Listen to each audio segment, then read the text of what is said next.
보쌤의 거꾸로 한국사 시즌 4 그 6번째 시간입니다.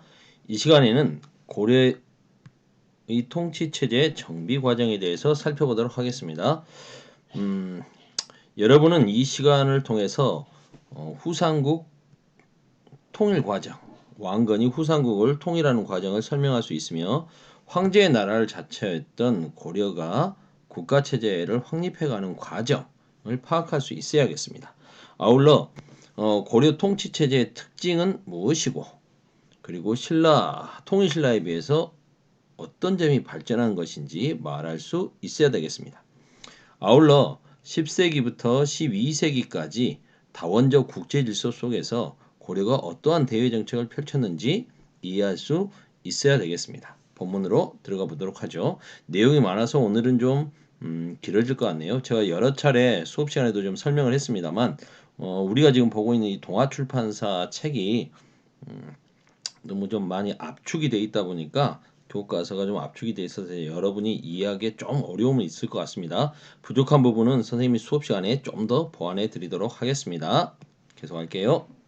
고려 후삼국을 통일하다. 지도가 좀 필요할 것 같아요. 후고구려, 후백제, 뭐 순서 세워진 대로 한다면 이제 후백제가 먼저 만들어졌고요. 그 다음에 이제 후고구려가 건국이 되죠. 그래서 다시 후삼국 시대를 맞이하게 됩니다. 그런데 후고구려는 이제 수도를 송악에서 철원으로 옮기죠.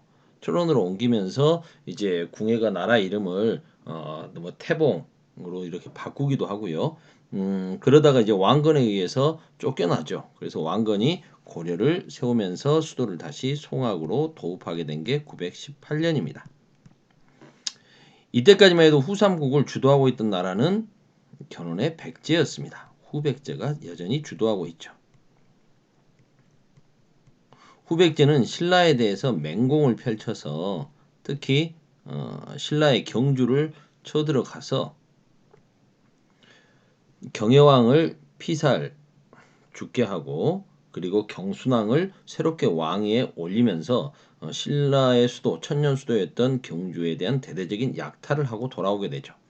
이때 신라의 자존심은 굉장히 훼손되게 되었고 신라는 이제 정말 아주 그 후삼국을 통일했던 통일신라라는 것이 무색하리만큼 작은 나라로 전락하고 맙니다.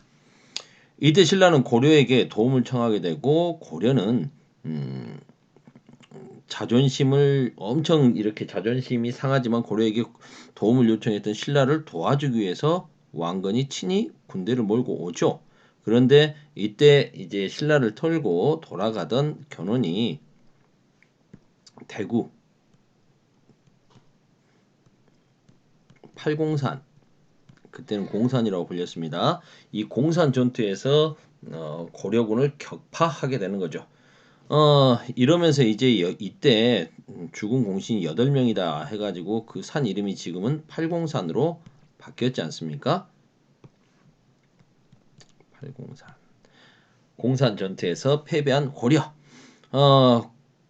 이때 왕건이 신라를 도와주기 위해서 왔던 과정은 이 경상북도 지역과는 굉장히 많은 일화들이 있습니다. 이런 일화들은 문경에서도 찾아볼 수 있고요. 대구에도 관련된 일화들이 굉장히 많습니다. 그리고 지금 성주고등학교와 관련된 지역에서는 성주 지역에서는 우리 학교도 벽진중학교 출신이 있습니다. 벽진군 같은 경우에는 그 지역의 호족이었던 벽진공 이총언이라고 하는 이총원 장군이 후백제군을 막아서 잘 물리치는 그런 이야기도 있죠. 뭐 하여튼 여기서 고려군은 절대적으로 패배를 하고요. 왕건은 자신을 대신해서 신순겸이 대신해서 죽음으로써 겨우 옷 갈아입고 도망치면서 혼자 달아나게 되는 거죠. 이런 치욕적인 패배를 했으나 결국 고려는 이제 후백제와의 싸움에서 결국은 승리하게 됩니다. 안동의 1, 2천 전투. 안동의 1, 2천이 아니라 안동은 그때 당시 명칭이 고창인데요. 이 고창 전투에서 승리하면서 전세가 이제 역전되어서 후백제는 밀리기 시작하고요. 후백제의 2대 왕인 신검이 자신의 아버지 견훤을 왕위에서 쫓아내고 본인이 권력을 잡는 쿠데타가 일어나게 되고 후백제의 창업군주였던 견훤은 나주를 거쳐서 왕건에게 망명을 하게 되죠. 그리고 왕건의 길잡이가 되어서 후백제 정벌에 나서게 됩니다. 그 마지막 전투가 벌어졌던 곳이 바로 구미, 지금의 구미 지역이죠. 구미 해평 지역에 선산 가는 그쪽에 있는데 1, 2천 전투가 벌어지게 됩니다. 이런 자세한 내용은 수업 시간에 좀 더 하기로 하고요. 하여튼 왕건은 후삼국을 결국 통일하게 됩니다. 왕건이 후삼국을 통일할 수 있었던 것은 호족들을 통합하기 때문이죠. 호족을 통합하고 북진 정책을 추진한 왕건은 왕권을 강화시켜 갑니다. 그리고 이제 고려는 유교적 통치 이념의 나라로 발전하게 되는 거죠. 그 과정을 표를 통해서 간단하게 정리해 보도록 하겠습니다. 태조 왕건은 936년 후삼국을 통일하게 됩니다. 918년 고려를 세웠고요. 신라가 이제 935년에 항복을 해오고 고창전투 이후에 안동 고창전투 이후에 신라의 많은 귀족들 호족들이 지방 호족들이 왕건에게 귀부 항복을 함으로써 사실상 신라는 이제 경주 인근만 다스리고 있는 작은 나라로 변모하게 됐고 결국 신라의 마지막 임금 경순왕은 고려에 항복을 하게 되는 거죠. 그리고 936년 후백제가 고려에게 멸망함으로써 후삼국은 통일됩니다. 이 과정에서 왕건은 발해 유민을 적극적으로 포섭하게 되는 거죠. 호족들에 대해서는 온건책과 강경책을 당근과 채찍을 병행하는데요. 먼저 혼인 정책, 많은 부인들, 많은 호족들과 결혼해서 많은 아들들을 낳지 않습니까? 그리고 사성 정책, 성을 준다는 겁니다. 줄사, 성시성, 왕시성을 줌으로써 그 사람과 한 가족처럼 만들어 버리는 거죠. 대표적인 게 명주, 강릉 지방의 호족이었던 김순식에게 왕의 성씨를 줘서 왕순식 이게 되게 하는 거죠. 그리고 경기도 광주 지방의 대호족이었던 누굽니까?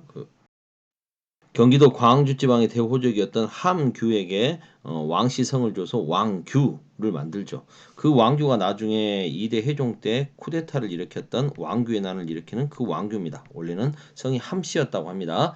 그리고 이렇게 호족들을 우대하고 포용하기만 한 게 아니고 통제도 합니다. 통제하기 위해서 사심관 제도와 기인 제도를 실시하죠.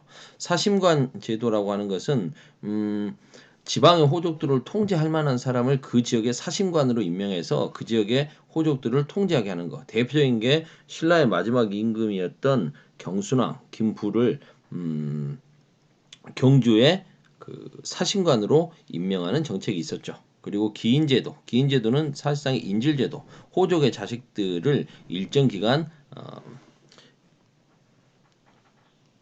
수도였던 개경에 머물게 하는 거죠. 교육시켜준다는 명분으로 사실상 잡아두는 겁니다.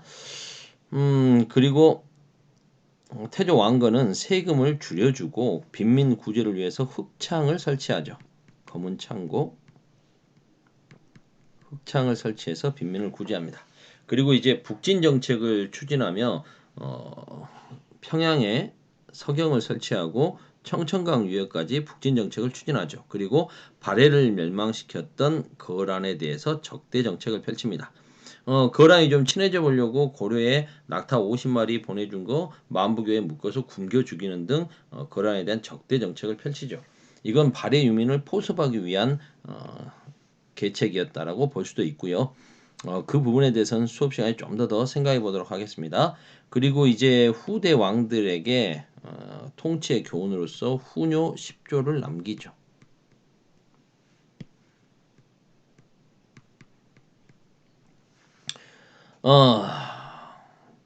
해종 때 2대 해종 때는 그 태조의 그 무리한 혼인 정책의 그 후유증이라고 해야 될까요? 호족들 간의 왕위 쟁탈전, 왕권을 놓고 경쟁이 치열합니다. 왕규의 난도 일어났고요. 하지만 결국 이제 왕규의 난이 진압이 되고 회종 사후에 3대 이제 정종이 즉위하게 되지만 정종은 좀 오래 즉위하지는 못했습니다. 그리고 나서 4대 임금 정종의 동생 왕요가 왕에 오르니 그분이 바로 광종이죠. 광종은 노비안건법을 실시해서 아이고 왜 자꾸 이게 생기노? 아 정말 이거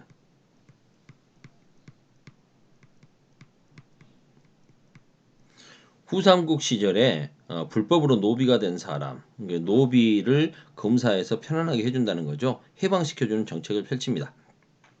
이는 노비가 이제 평민이 되게 되면 국가 재정이 늘어나겠죠. 그리고 불법적으로 노비를 갖고 있었던 공신과 호족들의 경제, 군사적인 기반을 약화시키는 효과가 있었습니다. 그런가 하면 광종은 과거 제도를 실시하죠. 그리고 공신들의 의복, 공복을 제정합니다. 공무원들의 옷을 제정했다는 소리입니다. 공신과 호족 세력에 대해서 대대적인 숙청을 가하죠. 왕권을 강화시켰던 겁니다. 그리고 광덕, 준풍이라고 하는 독자적인 연호, 연호는 황제만 쓰는 거거든요. 이러면서 이제 고려를 고려 왕국이 아니라 제국으로 선포하는 거죠. 제국은 수도가 세 군데 있어야 됩니다. 삼경제도라고 하죠. 그래서 개경, 서경, 그리고 경주를 동경 이렇게 해서 삼경 체제를 갖춤으로써 형식상 제국의 풍모를 갖추게 됩니다.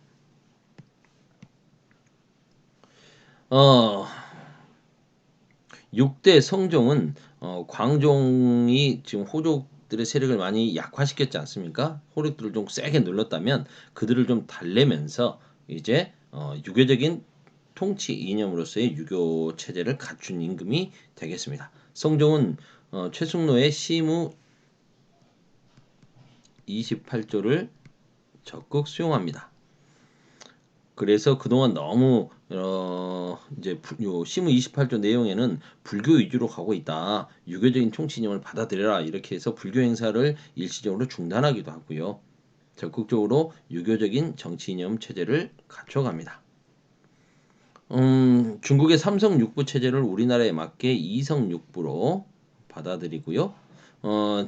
그동안 지방은 호족들이 알아서 자치하고 있었는데 이제 12개 중요한 지역에 목을 설치하고 최초로 지방관을 파견하게 됩니다. 유학을 장려해서 중앙에는 국자감, 중앙에 국자감을 정비하고요.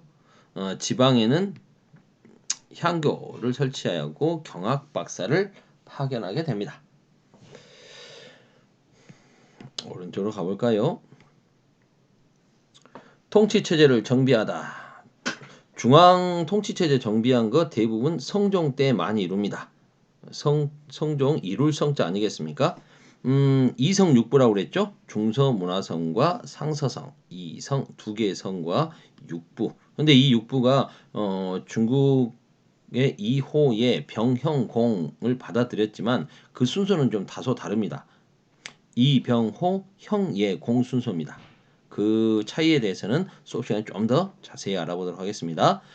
그리고 대관을 설치해서 전하 이러시면 아니 됩니다. 이러면서 정치에 대한 잘못을 지적하고 관리를 임명하거나 그 다음에 면제시킬 때, 거기에 이제 동의할 수 있도록 함으로써 권력에 대한 견제와 균형을 추구하죠.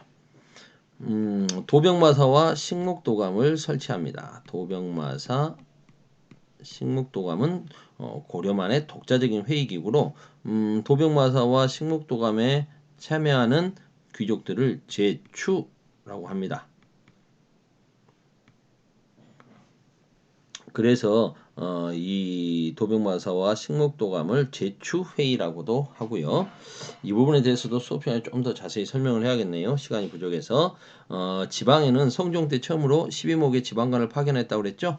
근데 현종 때 고려의 5도 양계 체제를 확립합니다.